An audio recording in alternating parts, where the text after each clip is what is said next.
ꯑꯩꯈꯣꯏ ꯑꯉꯥꯡ ꯑꯃꯗ ꯁꯨꯝꯅꯇꯒꯤ ꯁꯕꯖꯦꯛ 5 ꯇꯥꯛꯄꯗ ꯑꯩꯈꯣꯏ ꯂꯨꯄꯥ 500 ꯊꯥ ꯑꯃꯗ ꯒꯣꯔꯃꯦꯟꯒꯤ ꯑꯣꯖꯥꯁꯤꯡꯁꯤ ꯌꯥꯝ ꯐꯖꯅ ꯄꯥꯡꯉꯤ ꯑꯗ ꯒꯣꯔꯃꯦꯟ ꯑꯣꯖꯥꯁꯤꯡꯁꯤ ꯌꯥꯝ ꯊꯥꯒꯠꯅꯤꯡꯉꯥꯏ ꯑꯣꯏ ꯑꯩꯒꯤ ꯃꯣꯠꯇ ꯀꯃꯥꯏꯅ ꯇꯧꯒꯦꯕꯨ ꯑꯩꯈꯣꯏꯒꯤ ꯀꯕꯣꯛꯁꯤꯡ ꯍꯥꯏ ꯁ꯭ꯀꯨꯜꯗ ꯄꯨꯕꯤꯔꯤꯕ ꯒꯣꯔꯃꯦꯟꯒꯤ ꯑꯣꯖꯥꯁꯤ ꯑꯩꯗꯤ ꯑꯗꯨꯛꯀꯤ ꯃꯇꯤꯛ ꯊꯥꯒꯠꯅꯤꯡꯉꯥꯏ ꯑꯣꯏꯅ ꯍꯥꯏꯖꯅꯤꯡꯉꯤ ꯊꯥꯒꯠꯆꯔꯤ ꯑꯩꯈꯣꯏꯒꯤ ꯑꯇꯩ ꯈꯨꯟꯁꯤꯡꯗ ꯍꯥꯏꯇꯥꯔꯦꯀꯣ ꯁꯤꯒꯤ ꯁꯤꯁꯇꯦꯃꯦꯇꯤꯛ ꯌꯥꯝꯅ ꯐꯖꯕ ꯄꯣꯠꯁꯦ ꯉꯁꯤꯗꯤ ꯌꯥꯝ ꯇꯥꯡꯅ ꯊꯣꯛꯏ ꯍꯥꯏꯗꯤ ꯄꯩꯁꯥ ꯆꯪꯍꯟꯗꯕ ꯃꯑꯣꯡꯗ ꯑꯉꯥꯡ ꯄꯥꯁ ꯇꯧꯍꯜꯂꯛꯄ ꯍꯥꯏꯕꯁꯦ ꯍꯧꯖꯤꯛꯀꯤ ꯃꯇꯝꯗ ꯇꯔꯥꯏꯕ ꯄꯣꯠ ꯅꯠꯇꯦꯅ ꯍꯥꯏꯖꯒꯦ ꯁꯤꯗ ꯈꯨꯟ ꯑꯇꯣꯞꯄꯁꯤꯡꯁꯤꯗ ꯀꯀꯥꯒꯤ ꯑꯣꯏꯕ ꯀꯃꯦꯟ ꯍꯥꯏꯇꯥꯔꯦ ꯀꯔꯤ ꯀꯃꯦꯟ ꯄꯤꯍꯟꯅꯤꯡꯉꯤ ꯑꯗꯨ ꯅꯠꯇ꯭ꯔꯒꯅ ꯃꯣꯏꯁꯤꯡꯗ ꯇꯧꯗꯅ ꯂꯩꯔꯤꯕ ꯃꯈꯣꯏꯁꯤꯡꯗ ꯍꯦꯟꯅ ꯀꯔꯤ ꯍꯦꯟꯅ ꯍꯥꯏꯍꯟꯅꯤꯡꯉꯤ ꯍꯥꯏꯕꯗ ꯑꯩ ꯀꯀꯥꯗꯒꯤ ꯈꯤꯇꯪ ꯊꯦꯡꯛ ꯌꯨ ꯑꯩ ꯊꯥꯒꯠꯄ ꯐꯣꯡꯗꯣꯛꯆꯔꯤ ꯉꯁꯤꯁꯦ ꯅꯝꯕꯣꯜ ꯀꯋꯥꯛꯁꯤꯡꯗ ꯂꯥꯛꯆꯔꯀꯥꯟꯗ ꯍꯥꯏꯇꯥꯔꯦ ꯀꯀꯥ ꯑꯅꯤꯒ ꯉꯁꯤ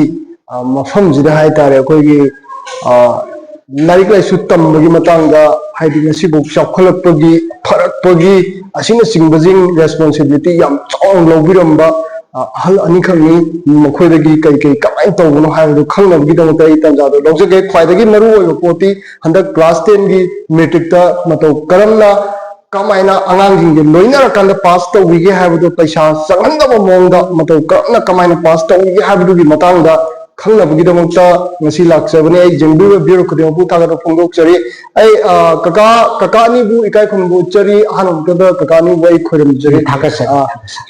ꯑꯩꯒꯤ ꯏꯃꯤꯡ ꯇꯣꯡꯕ꯭ꯔꯝ ꯁꯕꯥꯁꯆꯟꯗ꯭ꯔ ꯕꯂꯔꯥꯝ ꯈꯨꯟ ꯃꯃꯥꯡ ꯂꯩꯀꯥꯏꯗꯒꯤꯅꯤ ꯑꯗꯨꯒ ꯑꯩ ꯑꯄꯨꯟꯕ ꯂꯨꯞꯀꯤ ꯀꯟꯚꯦꯅꯔꯁꯨ ꯑꯣꯏꯖꯔꯤ ꯑꯗꯨꯒ ꯁ꯭ꯀꯨꯜꯁꯤꯒꯤ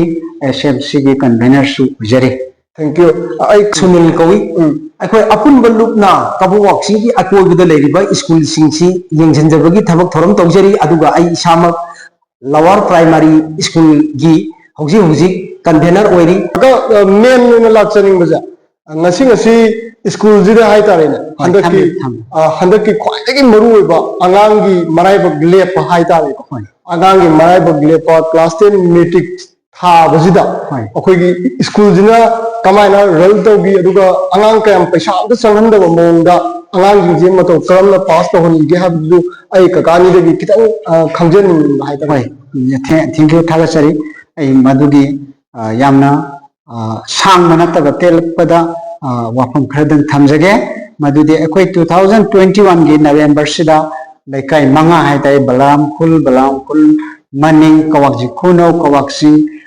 ꯑꯁꯤꯅꯆꯤꯡꯕꯁꯤꯡꯁꯤ ꯄꯨꯟꯁꯤꯜꯂꯒ ꯑꯩꯈꯣꯏ ꯃꯌꯥꯝ ꯄꯨꯜꯂꯀꯥꯟꯗ ꯃꯊꯪ ꯌꯦꯡꯁꯤꯟꯖꯅ ꯑꯉꯥꯡ ꯂꯥꯏꯔꯤꯛ ꯋꯥꯠꯄ ꯑꯩꯈꯣꯏꯅ ꯂꯩꯔꯒ ꯄꯤ ꯑꯗꯒꯤꯗꯤ ꯗꯦꯁ ꯋꯥꯠꯄ ꯀꯩꯀꯥ ꯇꯧꯕꯁꯤꯡꯁꯤ ꯌꯦꯡꯁꯤꯜꯂꯒ ꯇꯧꯖꯕꯅꯤ ꯗꯣꯔ ꯇꯨ ꯗꯣꯔ ꯆꯠꯂꯀꯥꯟꯗ ꯑꯩꯈꯣꯏ ꯍꯥꯏꯔꯤꯕ ꯁ꯭ꯀꯨꯜꯁꯦ ꯑꯄꯨꯟꯕ ꯌꯦꯡꯁꯤꯜꯂꯒ ꯑꯣꯖꯥꯁꯤꯡꯁꯤꯒ ꯇꯥꯟꯅꯔꯒ ꯇꯧꯖꯒꯗꯣꯏꯕꯅꯤ ꯑꯉꯥꯡꯁꯤꯡꯁꯦ ꯃꯐꯝꯁꯤꯗ ꯃꯤꯡ ꯆꯟꯕꯤꯌꯨ ꯍꯥꯏꯅ ꯍꯣꯠꯅꯖꯕꯗ ꯑꯉꯥꯡ ꯅꯤꯌꯔꯂꯤ 80 ꯃꯌꯥꯝꯃꯨꯛ ꯃꯤꯡ ꯆꯜꯂꯛꯇꯅ ꯍꯣꯠꯅꯖꯈꯤ ꯑꯗꯒꯤ ꯀꯦꯟꯗ꯭ꯔꯒꯤ ꯍꯧꯖꯤꯛ ꯑꯦꯛꯁ ꯏꯖꯨꯀꯦꯁꯟ ꯃꯤꯅꯤꯁꯇꯔ ꯍꯥꯏꯇꯥꯔꯦ ꯃꯇꯝ ꯍꯥꯏꯗꯤ ꯊꯥ 4-5ꯒꯤ ꯃꯃꯥꯡꯗ ꯑꯩꯈꯣꯏ ꯏꯖꯨꯀꯦꯁꯟ ꯃꯤꯅꯤꯁꯇꯔ ꯄꯥꯏꯕꯤꯔꯝꯕ ꯇꯥꯃꯣ ꯈꯨꯔꯝꯖꯤ ꯇꯥꯃꯣ ꯕꯁꯨꯟꯇ ꯍꯥꯏꯕꯁꯤ ꯃꯔꯨꯑꯣꯏꯅ ꯇꯥꯟꯅꯖꯔꯒ ꯁ꯭ꯀꯨꯜꯁꯤꯗ ꯑꯩꯈꯣꯏ ꯌꯦꯡꯁꯤꯟꯕꯒꯤ ꯊꯕꯛ ꯇꯧꯕꯅꯤ ꯍꯧꯖꯤꯛꯇꯤ ꯇꯁꯦꯡꯅ ꯍꯥꯏꯔꯕꯗ ꯑꯩꯈꯣꯏ ꯒꯚꯔꯟꯃꯦꯟꯠ ꯁ꯭ꯀꯨꯜꯗ ꯉꯁꯤꯐꯥꯎꯕꯗ ꯂꯩꯔꯛꯄꯗ ꯑꯩꯈꯣꯏꯅ ꯑꯀꯣꯏꯕꯁꯤꯗ ꯌꯦꯡꯖꯕꯗ ꯒꯚꯔꯟꯃꯦꯟꯠ ꯁ꯭ꯀꯨꯜꯗ ꯑꯁꯤꯒꯨꯝꯕ ꯀꯔꯤ ꯍꯥꯏꯇꯥꯔꯦ ꯐꯦꯁꯤꯂꯤꯇꯤ ꯍꯥꯏꯇꯥꯔꯦ ꯀꯗꯥꯏ ꯃꯔꯛꯇꯨꯗ ꯀꯩꯅꯣꯝꯇ ꯍꯥꯏꯖꯧꯒꯦ ꯈ꯭ꯋꯥꯏ ꯃꯔꯨꯑꯣꯏꯕ ꯄꯣꯠꯁꯦ ꯄꯕ꯭ꯂꯤꯛꯀꯤ ꯈ꯭ꯋꯥꯏꯗꯒꯤ ꯀꯃꯦꯟꯁꯦ ꯑꯩꯈꯣꯏꯒꯤ ꯐꯦꯁꯤꯂꯤꯇꯤꯁꯅꯤ ꯑꯩꯈꯣꯏ ꯐꯦꯁꯤꯂꯤꯇꯤꯁꯦ ꯌꯥꯝꯅ ꯂꯣ ꯕꯖꯦꯠꯇ ꯍꯥꯏꯗꯤ ꯂꯥꯏꯔꯕꯒꯤ ꯂꯝꯗꯝ ꯑꯣꯏꯖꯕꯅꯤꯅ ꯂꯣ ꯕꯖꯦꯠꯇ ꯇꯧꯒꯗꯣꯏꯅꯤ ꯑꯗꯨꯕꯨ ꯁꯤꯒꯤ ꯁ꯭ꯀꯨꯜꯁꯤꯅ ꯃꯇꯧ ꯀꯔꯝꯅ ꯉꯁꯥꯏ ꯑꯉꯥꯡ ꯈꯔ ꯀꯀꯥꯅ ꯍꯥꯏꯈꯤꯕꯗꯣ ꯑꯗꯨꯒꯤ ꯑꯉꯥꯡꯁꯤꯡꯗꯣ ꯌꯨꯝꯊꯣꯡ ꯑꯃꯃꯝꯗꯒꯤ ꯀꯌꯥꯃꯨꯛꯀꯤ ꯆꯥꯡ ꯆꯪꯉꯝꯒꯗꯕ ꯃꯥꯟꯒꯦ ꯁꯤꯁꯨ ꯈꯤꯇꯪ ꯈꯪꯖꯅꯤꯡꯕ ꯍꯥꯏꯇꯥꯔꯦ ꯀꯩꯅꯣ ꯑꯩꯈꯣꯏ ꯇꯁꯦꯡꯅꯃꯛꯀꯤꯗꯤ ꯁꯤꯗꯩꯁꯤꯗ ꯑꯩꯈꯣꯏ ꯍꯧꯖꯤꯛ ꯐꯥꯎꯕꯗ ꯑꯉꯥꯡ 100 ꯃꯌꯥꯝꯃꯨꯛ ꯂꯩꯔꯦ ꯑꯗꯨꯏꯗꯤ ꯑꯩꯈꯣꯏ ꯇꯁꯦꯡꯅ ꯑꯀꯣꯏꯕꯁꯤꯗ ꯄ꯭ꯔꯥꯏꯚꯦꯠ ꯁ꯭ꯀꯨꯜꯗ ꯆꯠꯄꯗꯤ ꯑꯉꯥꯡ ꯄꯪꯌꯥꯝꯗꯤ ꯌꯥꯝꯗ꯭ꯔꯦ ꯍꯥꯏꯔꯤꯕ ꯂꯩꯀꯥꯏ 4-5ꯁꯤꯗ ꯑꯉꯥꯡꯁꯦ ꯑꯌꯥꯝꯕꯅ ꯁꯤꯗ ꯇꯝꯃꯕꯅꯤ ꯑꯗꯨꯕꯨ ꯑꯩꯈꯣꯏꯅ ꯍꯥꯏꯔꯤꯕ ꯑꯉꯥꯡꯁꯤꯡꯁꯤ ꯐꯠꯇ꯭ꯔꯒꯗꯤ ꯇꯝꯃꯣꯏꯗꯧꯕꯅꯤꯅ ꯍꯥꯏꯔꯤꯕ ꯒꯚꯔꯟꯃꯦꯟꯠꯀꯤ ꯑꯣꯖꯥꯁꯤꯡ ꯑꯗꯩ ꯑꯄꯨꯟꯕꯒꯤ ꯃꯦꯝꯕꯔꯁꯤꯡ ꯑꯗꯒꯤꯗꯤ ꯍꯥꯏꯔꯤꯕ ꯑꯦꯄꯦꯛꯁ ꯕꯣꯗꯤ ꯍꯥꯏꯗꯤ NGOꯁꯤꯡ ꯇꯥꯟꯅꯔꯒ ꯍꯣꯠꯅꯕꯁꯤꯗ ꯑꯗꯨꯛꯀꯤ ꯃꯇꯤꯛ ꯐꯒꯠꯂꯦ ꯍꯥꯏꯕ ꯇꯥꯏ ꯑꯦꯛꯖꯥꯝꯄꯜ ꯈꯨꯗꯝ ꯑꯣꯏꯅ ꯍꯥꯏꯔꯕꯗ 2022ꯒꯤ ꯁꯦꯁꯟꯗ 23ꯗ ꯊꯥꯈꯤꯕ ꯑꯉꯥꯡꯁꯤꯡ 9 ꯊꯥꯏ 9ꯗꯨꯒꯤ ꯃꯅꯨꯡꯗ angang manga second division angang mari first division 2024 gi session da hagiba angang sing haidokiba exam da haidokiba da angang tarama thoi thai angang matam da angang mapan first division angang ani second division then hantak haido iba 2025 ki asidana angang kun thai angang taramanga ama first division angang mangam second division okay haiba tam ahumak 100% loina pass tawi aduga first division low budget oigibo poto hoi kamaina tawige ngasai gi first position daga lo angang jingdugi family gi condition kamaina tawi aduga sida la kanuda magi low budget ki difference to kitang haibi haijege akhoi tasena angang ama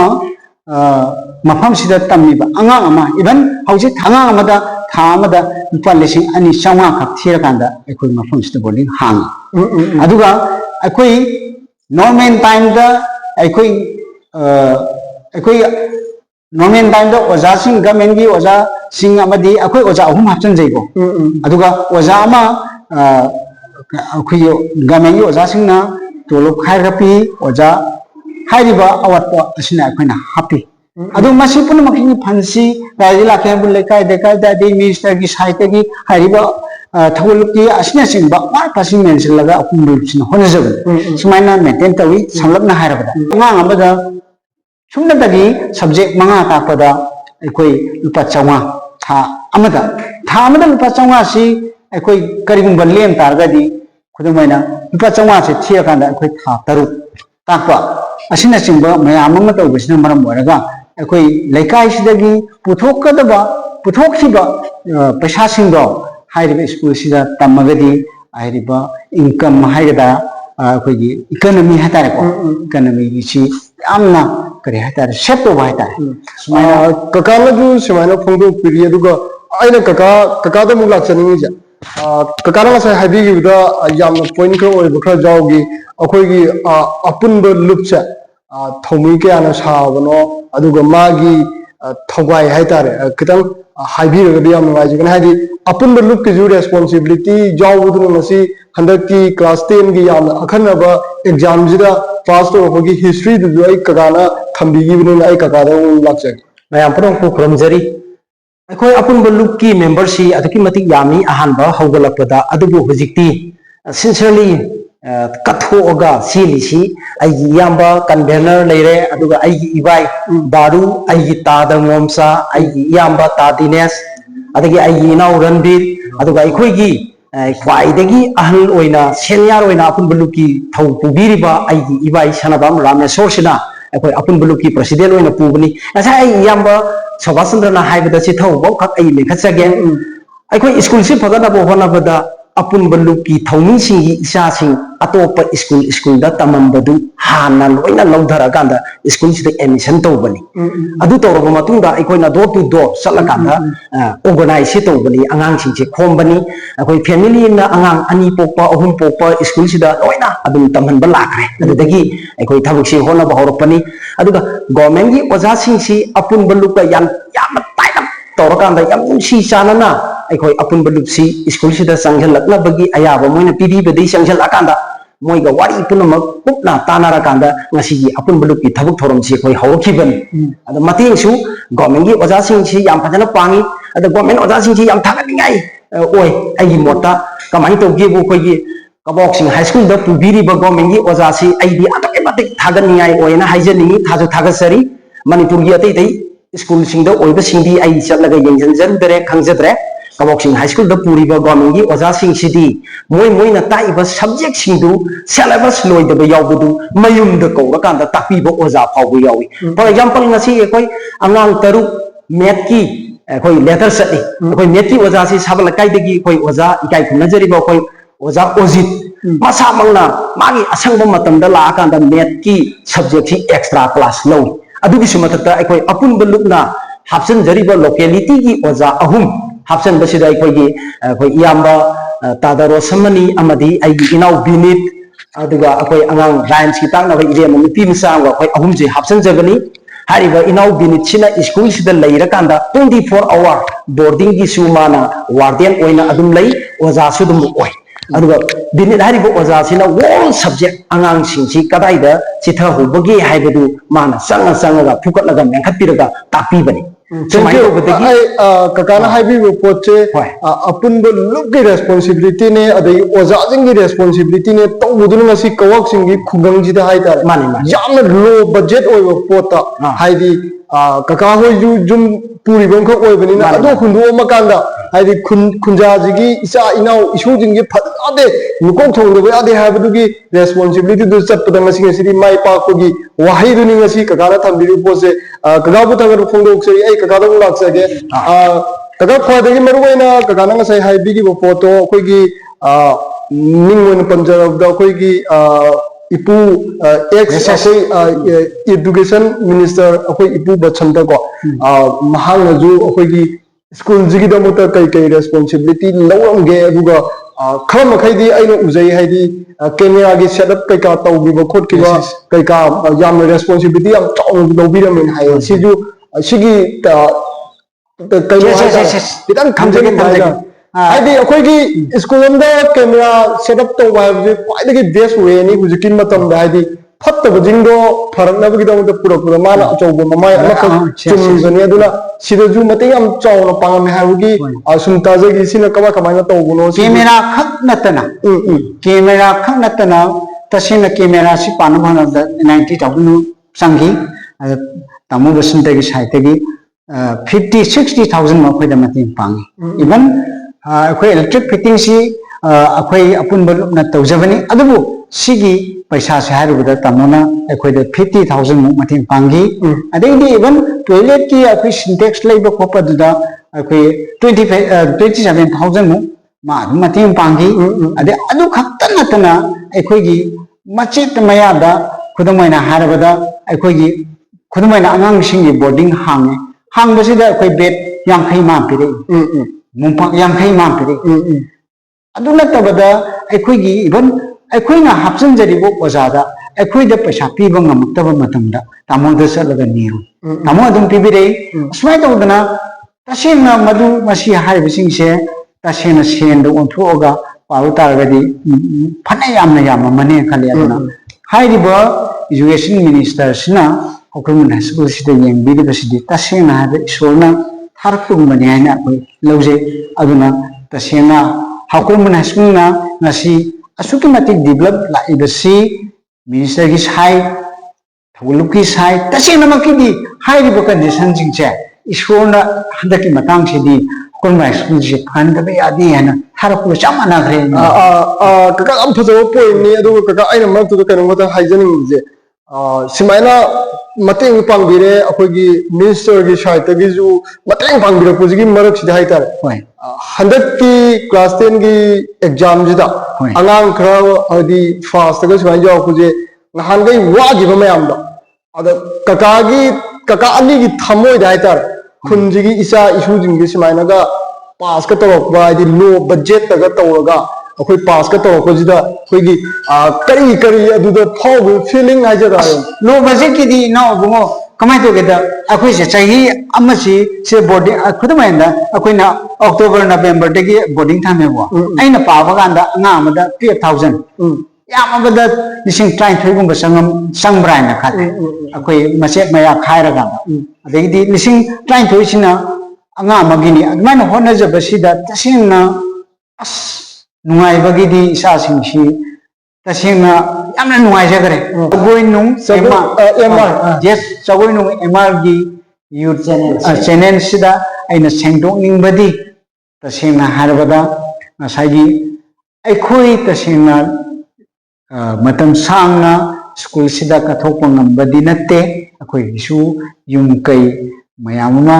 maintain तौइबनिना असुमाय तौदना थमोइ सेंना थोपिर अकांदा लमदम सिदा government school सिदा अकोइ बसिंगते यंगसिन बेरगदी तसेंना माइ पापा हाबसि ओय हाबसि हाइदिबा challenge सिदा यंगबिरेबा मिपुम खुनिमकि मफमदा पोरसि थमजनिगे वाहेसि थमजनिगे कका सुमाय तौनो अखोइगी अतै खुंजिंग हाइतारे को सिगी systematic यामना फजबो पोचे ngасidi yam tangna thoi haidi पैसा चंगहनदब मोंगदा अंगांग पास तौहलप हाइबजे हुजिकी मतमदा ताई तराई पोट नत्तेना हाइजगे सिदा खुन अतोप जिंगजिदा ककागी ओइबा कमेंट हाइतारे करी कमेंट पिहनिंगी अदु नत्रगना मोय मोय जिंदा तौदना लेरिबा मखोय जिंदा हेना करी हेना हायहनिंगी हाबदा ककागी कितंग थैंक यू कितंग हाइबिनो अखोई कितंग थूना दुम लिजेगे होय अखोइना हाकोमन हाई स्कूल दा अपुन बलुकना येंजनजरीबसे मयाम येंबिरिबा पुंगमगना कई हाई तारे आंगांसिंगसी पंगतमदा तमहनबा पंगता तापीबे वाखलोंदा खलंगरीना अदु लेते तसेंगना हाबदा गवर्नमेंट स्कूल की टाइमिंग सी पुंग 9 मखाइदगी पुंग 2 मखाइदा सुटीनी हेक मयुम सत्थरकांदा पुंग मयुम दा पोथारबकांदा अमुक स्कूल सिदा नसागी नॉर्मल क्लास यावबा लापगुमना कोचिंग क्लास यावबा लादा मुंदांगी पुंग 3 फौ तापी तंबी बगी थबक थरोमा चथाई अखो यामबा सबासंदना ममांगदा पनबीख्रे मुंदांगी मतमदा बोर्डिंग दा लेबा आंगांसिंग अखोई चप चाना वार्डन अमदी अखोई हायर तौरिबो ओजासिंगना याम चिक्सिना तापी अदुगिसु मथक्ता आंगांसिंगसी अनफेयर मिसिनब्रा हाइब्रा अखोई कैमरा फिटिंग नि क्लास हुंबा लोई पालिसिंगसी आंगांसिंगसिना लारी कमाई पारी परीक्षादा कमाई इरी करमाई तौई हाइबा अखोई कैमरा सिस्टम नातनी कैमरा से अखोई अपुन बलुकी थौई खुदुमक अखोई वाईफाई समकांदा एनीवेयर अदुम येंबा याय अदगी अखोई हेडमास्टरदा ओजा क्लास 5 की कादा हजिक ओजा संगदे कमाई तौरिनो हाइना अखोइना फोन तौसली ओजा हेडमास्टरना खुदुक्ता ओजा थाजलगा लारी ताहली सुमाइना गवर्नमेंट की ओजा सिंसी अतोके माते थवाई यावना तापीबा अदगी अखोई थौगल लुप हाइबा ngasai mamangda panjikliba lupsi इपा इपन सिंसिनसु मतेंग पांगबिरपा अमदि अकोइबदा लेरिबा खुंजा सिंग अखोइगी गवर्नमेंट की थबक तौबा तोलब चाबा सिंसिना मतेंग पांगबिरपा असिगी मथक्ता अखोइगी एक्स एजुकेशन मिनिस्टर तामो बसंतना येंबिरपा मियेंदुना ngasi अखोइ स्कूल सिदा अपुन बलुना येंसंजबदा माइ पापा ngamjabani aina manipur gi miyamda asing paya thuna haijenimbasi leibiriba manipur gi हेक क्लब संस्थान सिंह ऑर्गेनाइजेशन सिंह ना आईबीआई की खुंगंग लेरिबा गवर्नमेंट की स्कूल सिंह से अखोई अपुन बलु की थौंग सिगुमना खितंग सैक्रिफाइस होइना थोकला कांदा येंजन बिरगदी गवर्नमेंट की स्कूल से कबो वॉक्सिंग हाई स्कूल गुमना सुसोय सोयदना माइ पाकवा ngamba स्कूल लेदु ओइगेने न खली मफम दुगी लेता लाइरगी फिबंसु फगतकने न खली आई याम सोबासंदना फोंदोखरे सही मदा कबो वॉक्सिंग खुंजाव कबो वॉक्सिंग खुनो बलांग खुन मनिंग ममंगदा सही मदा 30 लाख कुंबा आउटसाइड द थ्रोई आंगांसिंग लारिक तंबदा अदुबु हौजिक्ति हारिबा खुंगंग अहुम मरिसिदा गवर्नमेंट की कबो वॉक्सिंग हाई स्कूल सिदा लोइना तंबदगिदी अदुगुंबा सेंदु सत्रे सेविंग ओरे अखो याम अथुबु मतमदा खुंगंग अनि हुमसी साफुटपा खुंगंग अमा ओइरपा याय हाइबगी आशा अपुन बलुक्ता लेजरे सुमाइना मणिपुर की खुंगंग खुदिमक्ता लेरिबा गवर्नमेंट की स्कूल सिंसे साखटनाबा होनमिनसी हाइबा वाफमसी आई मियामदा थमजरी अदुगा मियाम पुनमुकुसु ngasi channel sibu yengbiriba punamukusu amuka hanna isininau ai yamba sobasandra school sigi convener amadi apun buluki convener isininau aikhoinina miyam punamuku kaboksing high school gumna phagalalachi yaiba waphonsi thamjarga miyam punamuku kainanaga yatham ai thagaru phongdok sori kaka ani gi chillaba matam bu haitare asinana kitan mayamda yam positive oiba information